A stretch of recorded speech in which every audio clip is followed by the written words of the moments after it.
What it do, T Squad? It's your girl Keisha, aka Color Me Pynk, and I'm here with this week's All Tea All Shade Basketball Wives Season 11, Episode 9 review. Let's get right into it. The episode begins with Vanessa meeting up with Evelyn and Jac'Eil to have lunch and talk, and she explains that she was married for 5 years before she got with her current husband, and her previous marriage she had 2 kids. And with her current husband, she has 2 kids. And she says that her oldest son, when he turned 13, wanted to go live with his father. And that she often gets labeled like the mean parent. You know what I'm saying? Because it's Disneyland over there, no rules and all of that type of stuff. So she struggles with that, and that's part of the reason why she doesn't want to give up on her current marriage, because she knows what a broken home looks like and how it not only affects husband and wife but the children as well. And it further gives me insight on why she's staying in this obviously unhealthy, toxic relationship. And it made me just understand Vanessa even more, that there's layers to this woman. So Evelyn asks her, what are her goals?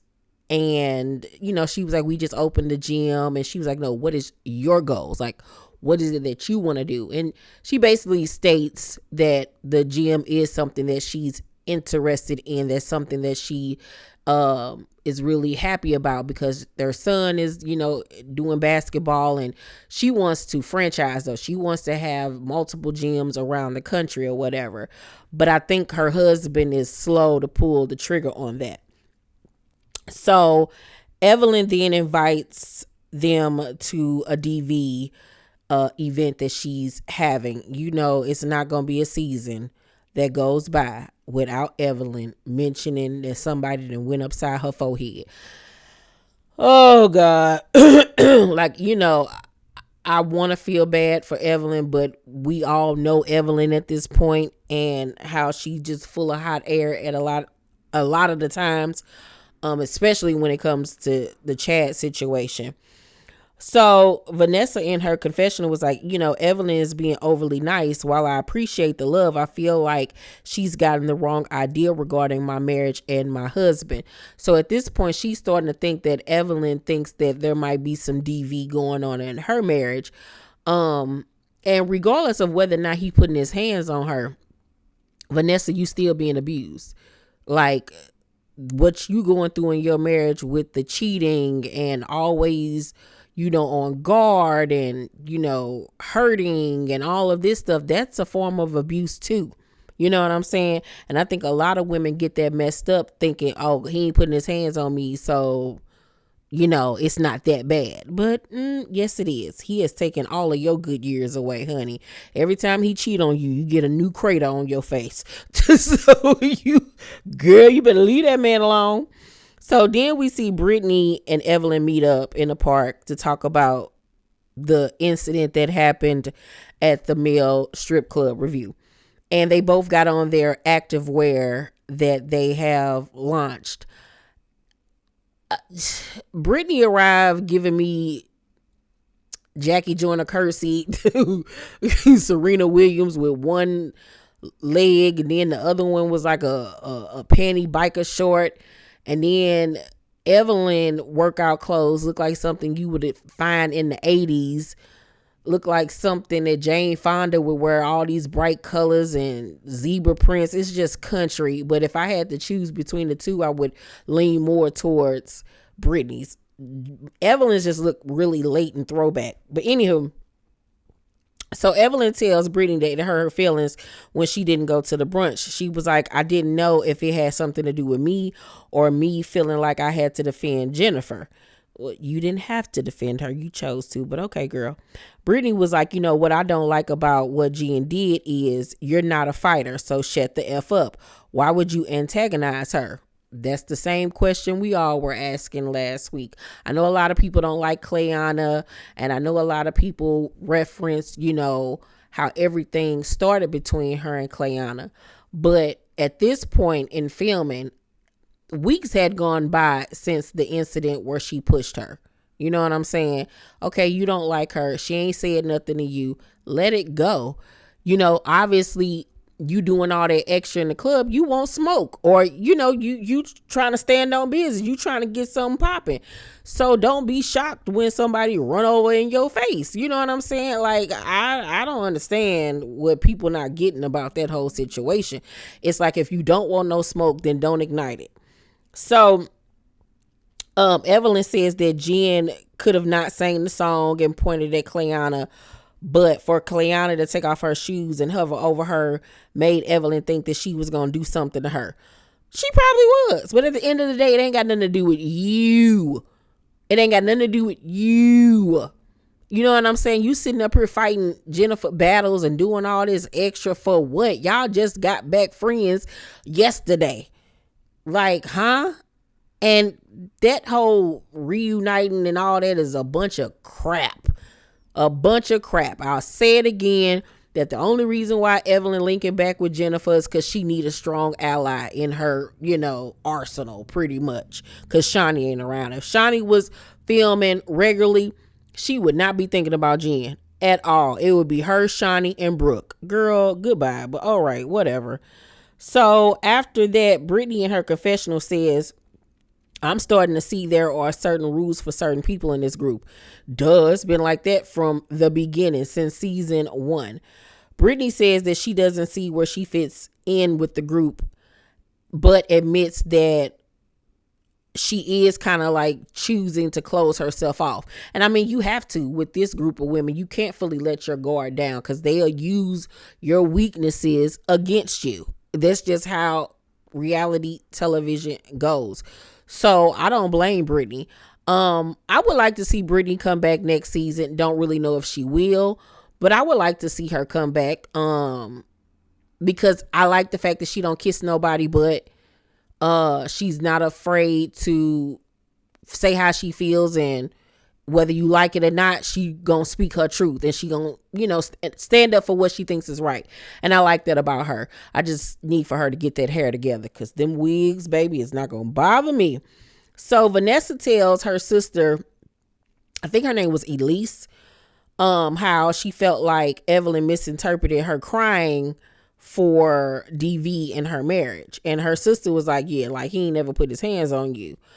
But her sister also said everyone can feel your pain. Like, it's written all over you, and it affects others around you.